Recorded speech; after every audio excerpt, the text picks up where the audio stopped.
Welcome to the Insightful Professor. In today's tutorial, we'll be discussing the NetBeans IDE. We'll be demonstrating how it works and how to use it using NetBeans 8.2, but the concepts that we're going to present apply equally well to 9.0. So for our purpose of understanding how to use the IDE to enter source code, compile, and run an application, we note that the interfaces will be essentially the same and that there are only going to be, say, cosmetic differences for what we're addressing. There are functional differences or additional capabilities.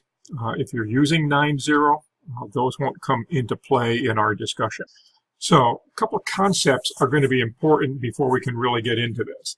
We talked about something called a Java project. And the Java project is a group of source files and also kind of configuration settings that will be associated with how these files may interact, how the project, the compilation of the code actually comes into play. So we talk about source code, which is the code or the instructions that you as a programmer would write in the Java language. So in the IDE, all of the Java development will occur within the scope of this project, within this collection of files.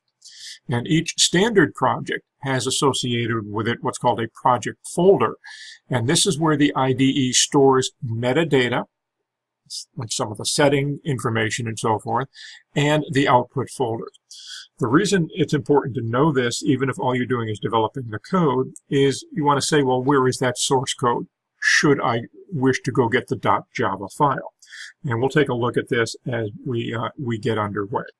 So to set up an IDE project, NetBeans must be started, it might be running, and then you go to the File drop-down menu, and you choose from File, you choose the New Project option as indicated here in our diagram. Next, what will happen is this New Project dialog box is displayed, and what we're going to do is simply create a simple Java project. So we're going to say Java, Java application. These are already set as the default options, so we can simply advance by clicking on the Next button.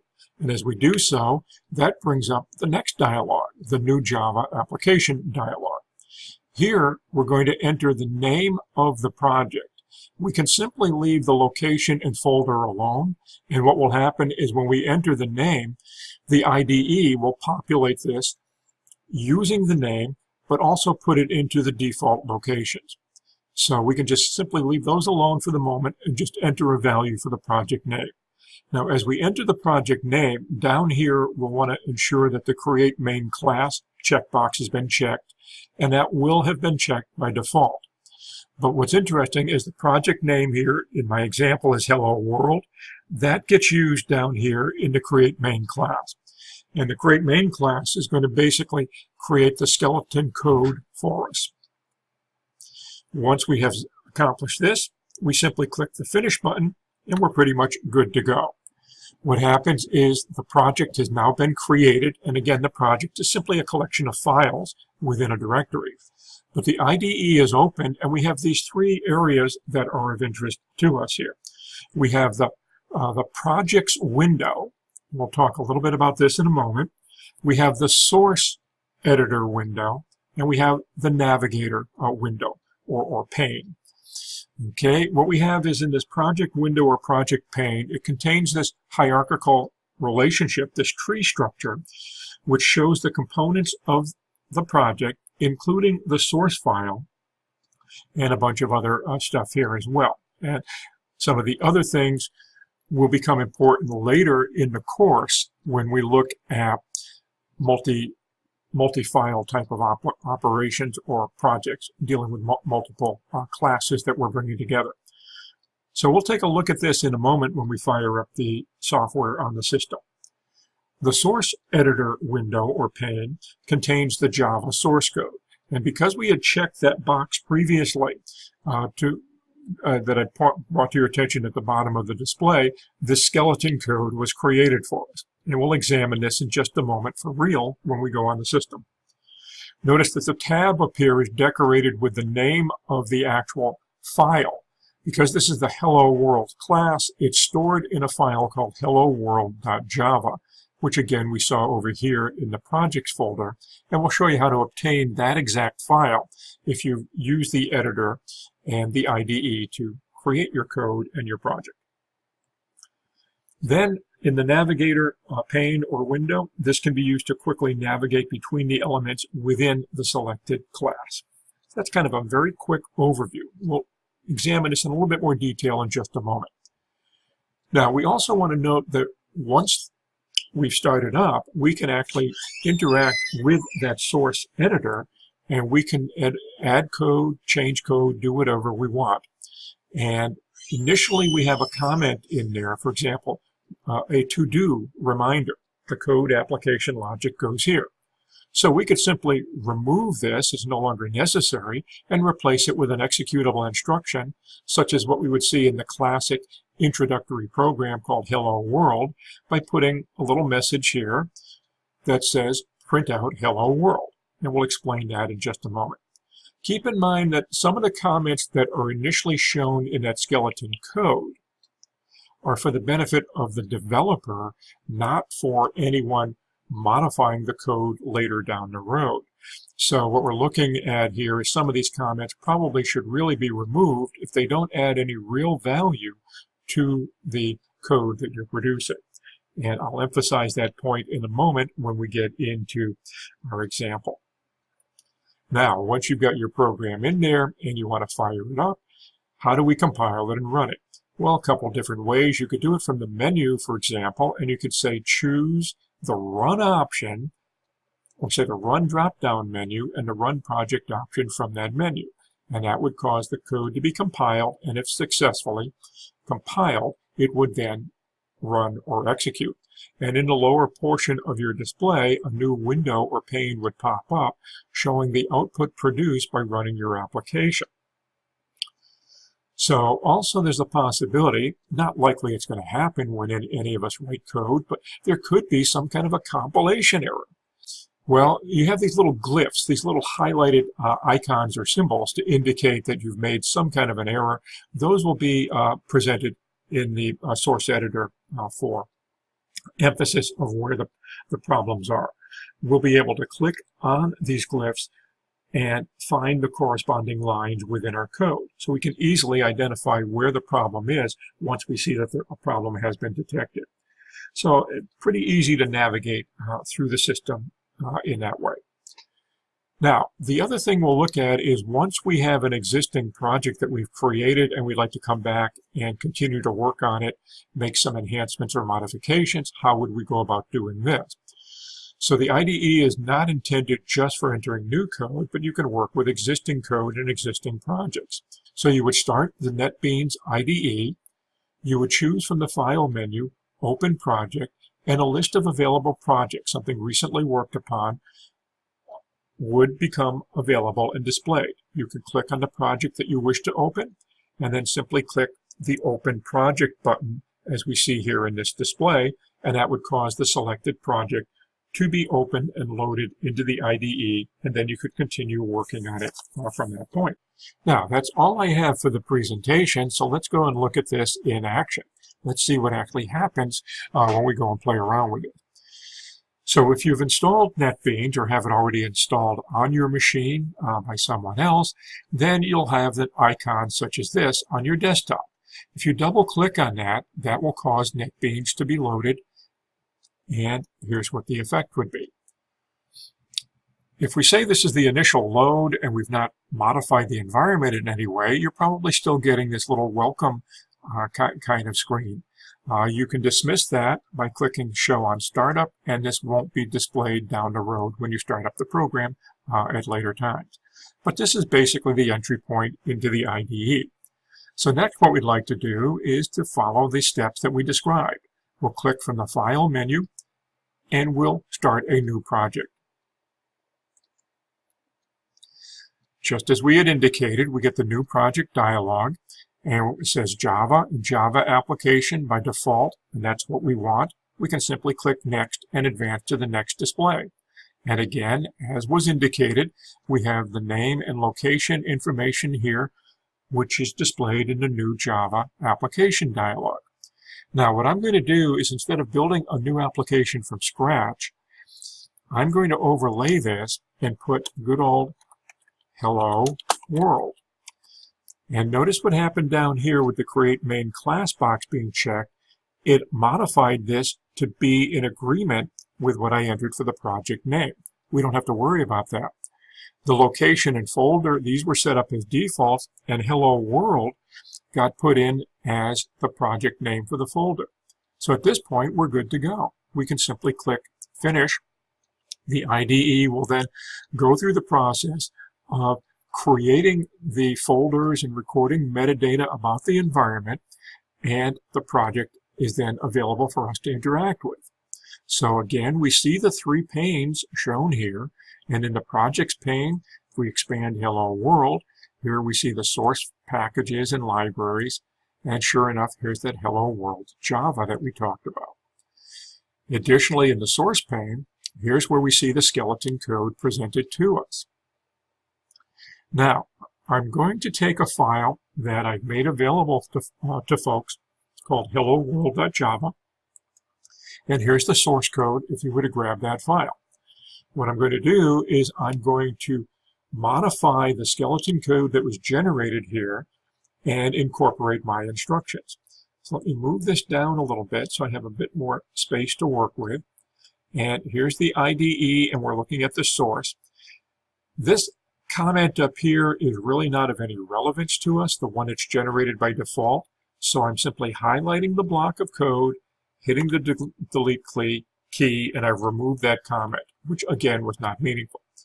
This one here that says author is actually what's called a Java doc comment. Notice it begins /**.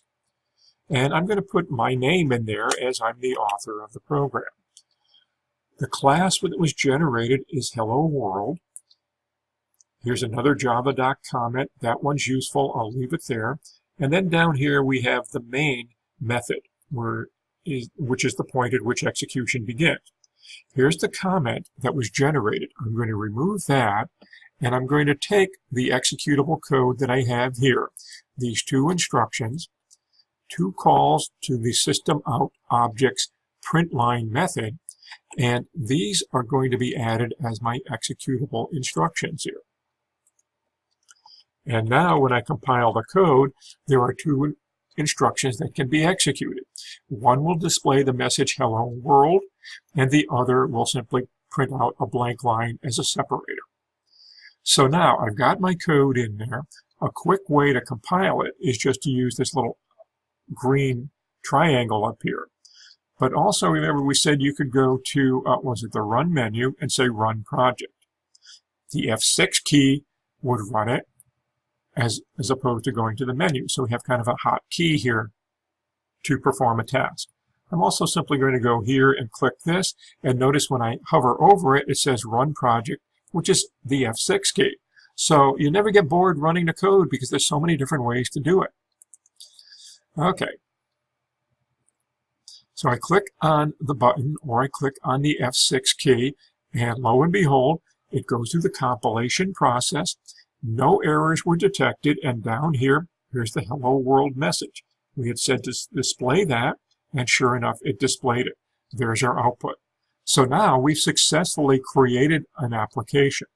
If you wanted to go and get this code without having to copy to the clipboard and paste it, over here in the projects pane, if you right-click on the helloworld.java, a pop-up menu appears. If you go down to properties, the properties will give you information such as the location of this. And what we see is we've got the name, the extension. Well, all of that's good, but where is this thing located? What we'll see is if we look at this all files and double-click on the ellipsis, the ... that's here, we get the actual name of the file and the complete path to where that file is located. I'm going to copy this, open up the Windows Explorer, drop that in here, and of course I don't want the helloworld.java because that's an actual file within the folder, but if I follow this entire path, it'll bring me to where that file lives. Hit enter, and there's my source code. If I were to take a look at this source code, open that up with something like Notepad, for example, we'll see that this is exactly what we saw in that source pane editor. This is the code.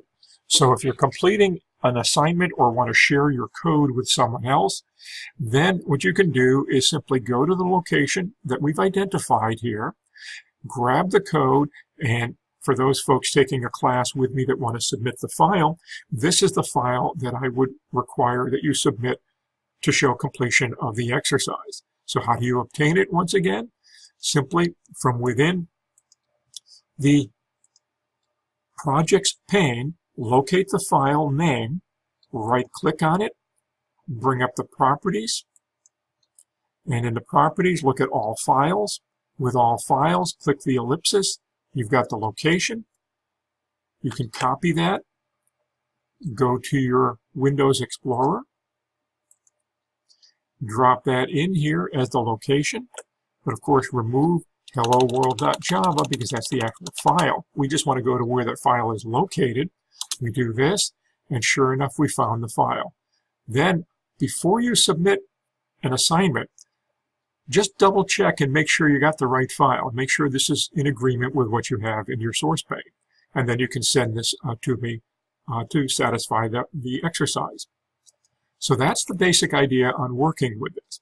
So we've looked at quite a bit. Let's look at another little thing. Let's suppose I forgot a semicolon. It's like forgetting the period at the end of a sentence. So this is not quite right now. Notice I have a little glyph here, a little indicator there's a problem. If I click on the glyph or just hover over it, it says, hey, a semicolon was expected. And it shows me that this line has the problem and tells me what the problem is. Not all the time, but maybe fairly often, but not all the time will it be this obvious as to what the problem is, and the message will be very helpful. Sometimes the message, you might have to scratch your head and think about it, but at least the IDE is bringing to your attention where the problem is and offering some suggestion as to how to resolve this. Okay, so I've completed my exercise here, and what I'm going to do now is simply close the project, and I'm just going to close everything down. We don't need that anymore, so I'll close all the projects, and I'll exit the program. The reason I'm doing this, I do want to save this. I'll make the save. And the reason that I'm doing this is because I want to show you that when I work with an existing project, here's what I would do. Again, I would start up the IDE, and once the IDE is started, as we mentioned in the overview, I can then go and obtain that project and bring it in to work on it. Now, once the IDE has opened, we can go to the File menu and select the Open Project option. And when we do that, we'll see a list of projects that we've worked on. Of course, we haven't done much yet. We have just the one project here, but you can get a list of all the projects that the machine has recorded for you or that you have recorded in your location. And from the list, you simply identify the project of interest to you. It becomes the file name here to say where this thing is located. Click Open Project, and we should be back in business where we left off. Now, with the project open, I can locate the source code file, the Hello World, within the projects directory, double-click on that, and it opens up and populates the source pane. And here's the code that we saved, and we're ready to go. So now I could go ahead, make any modifications I wish to this, and I just pick up where I left off. You just go ahead and make your changes, and the rest of it is as we saw previously for compiling and running. And that's pretty much the idea on using this IDE.